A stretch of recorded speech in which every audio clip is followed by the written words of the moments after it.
আরেকটি line sir যুক্ত করতে পারেন। এমআর খান জুয়েল লিখেছেন, তামাদি পলিসির ক্ষেত্রে দায়ী কে, কর্মী নাকি গ্রাহক? স্যার জানতে চেয়েছেন আপনার কাছে। না, এখানে আমি মনে করি যে বোথ সাইড আছে। অনেক সময় কর্মী পলিসিটা করে পরে আর যোগাযোগটা করে না, কোম্পানি কর্তৃপক্ষেরও সিস্টেমের ল্যাগ অফ সিস্টেমের কারণে, মডার্ন টেকনোলজির অভাবে এটা খবরাখবর রাখে না অনেক কোম্পানি। ফলশ্রুতিতে ওই গ্রাহক তার ঠিকানাটা পায় না প্রপারলি।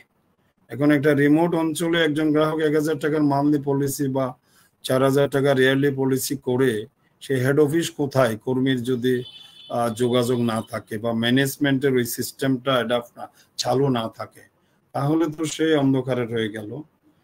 পলিসিটা ল্যাপস হয়ে যায় যোগাযোগের অভাবে, সিস্টেমের অভাবে।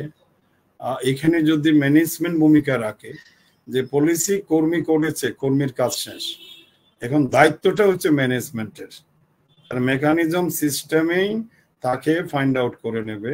এবং দৈনন্দিন কে পলিসি করছে, কার ডিউ টাইম, কত টাকা জমা হয়েছে, এটা সকাল 10টা থেকে 5টার মধ্যেই দেখতে হবে, তাহলে তো ল্যাবস কমে যাবে। তো এইখানে অনেক সময় কর্মী যোগাযোগ করে না প্রপারলি, কর্মী সুইচ করে আরেকটা কোম্পানিতে, প্রফেশন ছেড়ে চলে যায়, টেম্পোরারি কাজ করে 2 মাস 4 মাস 6 মাস 1 বছর। এখানে ম্যানেজমেন্টেরই তো মোরাল অব্লিগেশন, এটা তার পলিসির খবর রাখা, তাকে নোটিফিকেশন করা যে কর্মী নাই, সার্ভিস আমরা দেব, থ্রু ব্যাংক চ্যানেলে হতে পারে, বিকাশ নগদে হতে পারে। এখানে কর্মীর একটা বড় গ্যাপ দেখা যায়। আমরা কর্মীদেরকে হয়তো ধরে রাখতে পারি না, ওইভাবে পরিবেশ এনভায়রনমেন্ট ক্রিয়েট করি না।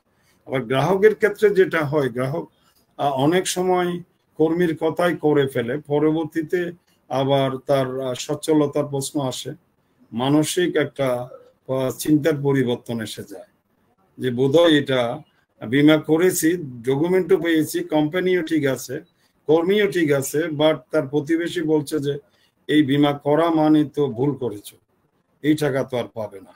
এই নেগেটিভ ইনফ্যাক্টটা তাকে প্রভাবিত করে, কারণ সঞ্চয় করে মানুষ কিন্তু অন্য জনের সাথে শেয়ার করে।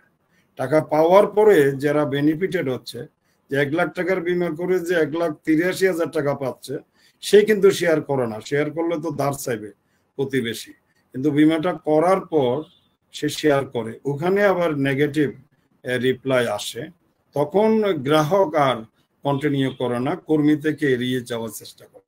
প্রপারলি যদি কর্মী বুঝাতে পারে, কর্মীর কাজটাই হচ্ছে যে তো তাকে আপ টু ম্যাচুরিটি পর্যন্ত রাখা।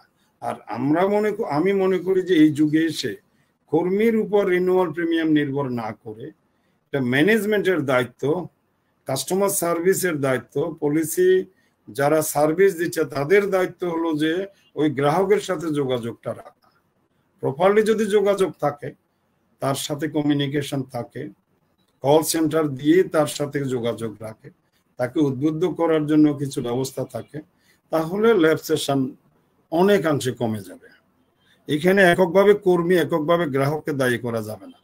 এখানে ম্যান টু ম্যান বেরি করে, বোথ সাইড ত্রুটি রয়েছে বলে আমি মনে করি।